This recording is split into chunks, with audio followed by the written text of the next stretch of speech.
Well, what Brandt found, reported in his book, published I think in the early 60s, maybe the late 50s, his book called Hopi Ethics, is that there are in fact a number of very notable moral differences between the Hopis of that period and white Americans of that period that Brandt couldn't trace to non-moral sources. The example that everybody talks about, the most famous of these, is that the Hopi children used to adopt small animals, typically birds, but sometimes other small animals, as pets. And they played very roughly with these pets. The pets typically ended up with broken bones after a day or two and rarely survived more than 3 or 4 days. There was nothing confidential or secret about that. It was done right in the middle of the village. Everybody knew what was happening. And Brandt was sort of, with his middle-class white American sensibilities, quite shocked by the appalling treatment accorded to these small animals. Well, he looked for, by the way, he asked the Hopi elders, do you know this is going on? Of course we know what's going on, right? It's right there in front of us. Well, is this okay? And they looked at it, of course it's okay. What's the problem? Well, so Brandt, first of all, said, yes, there's a moral disagreement. Is it a superficial disagreement? Could it, in fact, depend on some non-moral disagreement? And he worked remarkably hard at trying to find a non-moral disagreement, but couldn't succeed. So, for example, here's the first idea here that, naturally, what would a philosopher think of? Maybe the Hopi are intuitive Cartesians, right? They think humans are conscious, but animals are automata. And so, it doesn't matter if you break the parts off an automaton, particularly if it's a cheap automaton found out in the forest, okay, or in the desert. But no, he asked the Hopi about this, and they thought he was mad. Quite the opposite. Of course the animals feel pain. Indeed, they probably feel pain more sensitively than humans, the Hopi thought.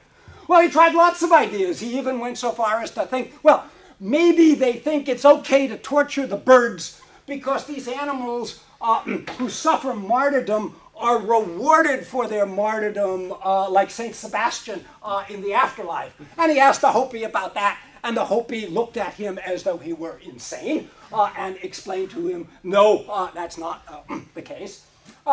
And he tried a large array of other possibilities and could find nothing that would suggest that the disagreement at the moral level was rooted in a disagreement and on a non-moral question. So Brandt tentatively, he grants that this is hardly conclusive, but he tentatively concludes that these moral disagreements are fundamental, that they reflect what he called a basic difference in attitude that wouldn't in fact disappear under his own favored version of the ideal observer theory, which he called the qualified attitude theory. He went on to argue that his own version of the qualified attitude theory, or of the ideal observer theory, because of these empirical facts, did in fact lead to relativism, and he argued that other versions of the ideal observer theory lead to skepticism. All right, there's case study number 1. Case study number 2 I want to talk to you about a little bit. I'm sure many of you know something about, is the wonderful work by Dick Nisbett and his associates, particularly Dov Cohen, on cultures of honor. Because although Nisbett and his associates weren't in fact motivated by the philosophical question, I think their findings and their very careful methodology provides important evidence on this question of, is moral disagreement fundamental? Much of what I'm going to be talking about, by the way, is summarized in this delightful book. I'll come back to it in a minute or two. I think in many ways it's a paradigm of how to do interdisciplinary cognitive science. Cultures of Honor was published about 10 years ago, I think. All right, well, let me tell you a little bit about cultures of honor to get started. It's a complicated phenomenon, but for our purposes, we can focus on just one aspect of the phenomenon. Here's what Nisbett and Cohen tell us. They say a key aspect of the culture of honor is the importance placed on the insult and the necessity to respond to it. An insult implies that the target is weak enough to be bullied. since a reputation for strength is of the essence in the culture of honor, the individual who insults someone must be forced to retract. If the instigator refuses, he must be punished with violence or even death.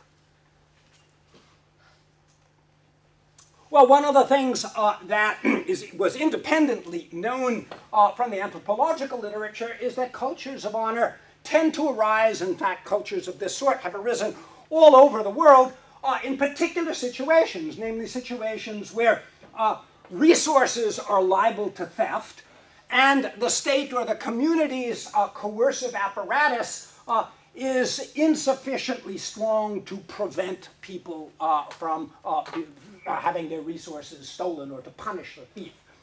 Now, these conditions arise under a number of circumstances.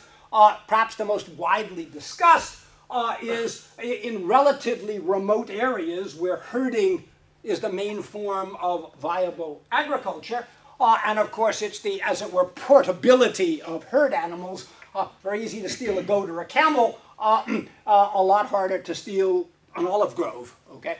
So the portability of herd animals makes them prone to theft, and the remoteness makes it difficult for the police, if there are any, to punish the thieves. But cultures of honor also typically arise in urban inner city areas. Notoriously, many of the black ghettos in the United States are in fact or characterized by cultures of honor. Many of the same features you see in traditional cultures of honor arise quite independently in those settings. Well, an important feature about cultures of honor, and I think a crucially interesting one, not only for our purposes, but for other purposes as well, things that have nothing to do with our topic today, but have to do with cultural evolution, is that cultures of honor exhibit remarkable cultural inertia. They tend to persist for generations after the conditions that gave rise to them disappear. So after people, for example, stop being anything like herders. And what Nisbet and Cohen argue in that Cultures of Honor's book is that the American South, or at least parts in particular, parts of the white population of the American South, to this day, or to 10 years ago when the work was done, are in fact cultures of honor. Well, the American South was originally settled by Scotch-Irish herders who had a long tradition of culture of honor. And as I say, Nisbet and Cohen devote much of their book to defending the case that a culture of honor persists among white Southerners today. Okay? And it's here, I said earlier, I thought this was an ideal example of how interdisciplinary work in the cognitive sciences should be done. Let me say a little bit about the kinds of evidence that they marshal, because they do a, I think, spectacularly good job of marshaling evidence from a wide variety of disciplines, including demographic data that indicate that amongst Southern whites, homicides are more common in regions where herding was once itself common. Okay? Also, white males in the South are much more likely than white males in other regions to be involved in homicides resulting from arguments, but interestingly, they're not more likely to be involved in homicides resulting from robberies or other sorts of felonies. So the take-home message, if you're traveling in the American South here, is don't diss a white guy, right? You're no more likely in the South than in the North to be shot in the stick-up of a convenience store, but you diss a white guy, you insult a white guy, you may get your head blown off.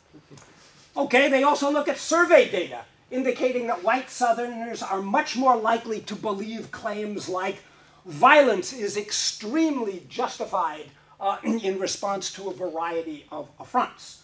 And they're also much more likely to agree to claims like, if a man fails to respond violently to an insult, particularly an insult to his woman, he is not much of a man. Okay? They also look at legal scholarship, indicating that in the southern states, the laws give more freedom for the use of violence for people defending themselves and their property.